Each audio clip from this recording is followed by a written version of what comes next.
I'm going to start the next blog with a story that I've told you before, but it's an introduction to how Mother's career in the shoe business took off. She was pretty much a stay-at-home mom who took care of us children and took care of the apartment or house at the time. But one evening, Dad came home from work and said, "We're getting busy and we need help. I want you to come work tomorrow." And so she gave up uh, card laying, shopping, uh, visiting friends, put on her best clothes to be a shoe clerk, and went to work. She did well, found she liked it. At the end of the first week, she lined up with the clerks to get paid. When she came to where Uncle Morris was sitting, he looked up and said, "What do you want?" She said, "I've been working and I want to be paid." He said, "We don't pay family." She said, "I worked and you're going to pay me." Uncle Morris had a quick consultation with Dad. Dad said, "She's doing a good job. Pay her." So she found what she liked and she was being paid for it. So she embarked on being a shoe clerk that Jackson shoe stores would be proud of. Naturally, her customers were nearly all women of Aliquippa. They were heavy, they had fat feet, but they wanted their feet to look small. So they wanted small shoes where they could jam their feet in, and no matter the comfort, they wanted their feet to look small. The mother had an experience, a personal experience. She had, in her growing up, worn high heels and shoes too small.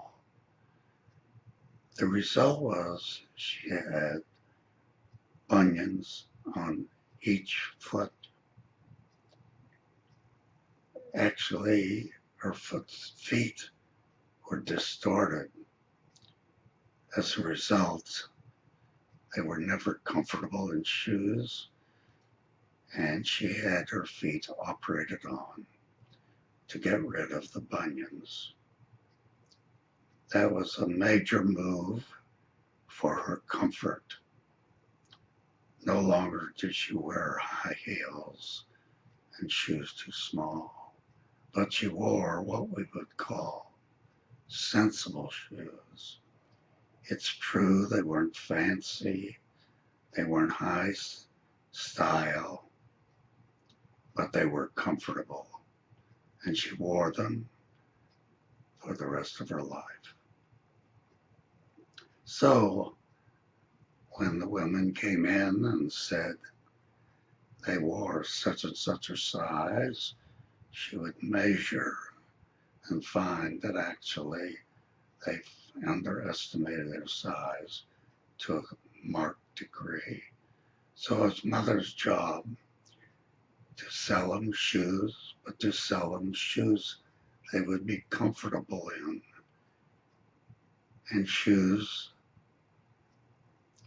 they would not find giving them pain and regrets. She worked at just work at putting the women in shoes a little longer, but making them narrower size so they would look smaller. As she worked at this, she realized she needed to understand more about feet. So she took a course from Dr. Scholl. One of the things she had to learn was the names of the bones of the feet. I can remember her standing by the table in the dining room with the information and charts and blocks from Dr. Scholl, laying out the names of every bone, where it fit in the foot, and what it looked like, and how it might affect the size and fit of a shoe. She also had the shoe store install a fluoroscopic unit.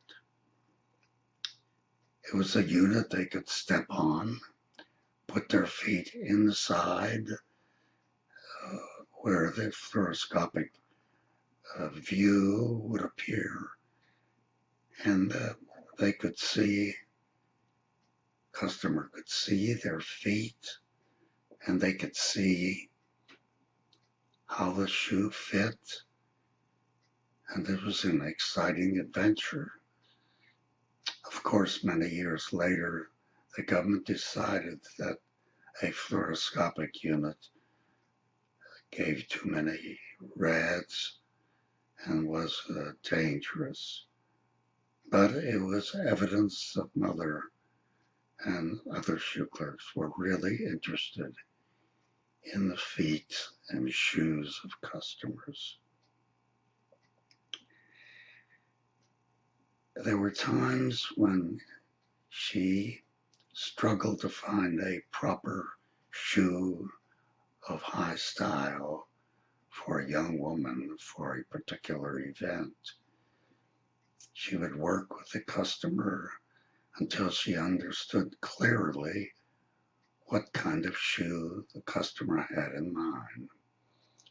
Then she would go into Pittsburgh, and sometimes I went with her, and we would go into a high style shoe store. I remember I. Miller was one of them, and she would ask for shoes of what she had in mind, a certain style, a certain color, certain heel height, and something that she knew was very close, if not exact, to what the customer wanted. As a result, when she went back and showed the customer the shoe that she had found, she nearly always had good luck. The customer purchased the shoes. Then she approached dance teachers and suggested she could help them find ballet slippers. The favorite brand at the time was Capezio, and Mother worked with the dance teachers and was able to sell proper shoes to the teachers and to their students. And then Mother realized that the young girls wanted shoes to match their gowns. So she opened a place in the store where shoes could be dyed. I'm talking about the fabric, of course. When the customer came in and said she wanted a specific color, Mother would ask her to bring in fabric to match the dye that we had in the shoe store. And with a day or two warning, she could set up an exact match of shoes and gowns for brides, for prom goers, for ladies who like to go dancing in colorful shoes. And so Mother really took hold. The shoe business took hold of her, and she put her heart and soul into making the shoe business a greater success. All this at her efforts.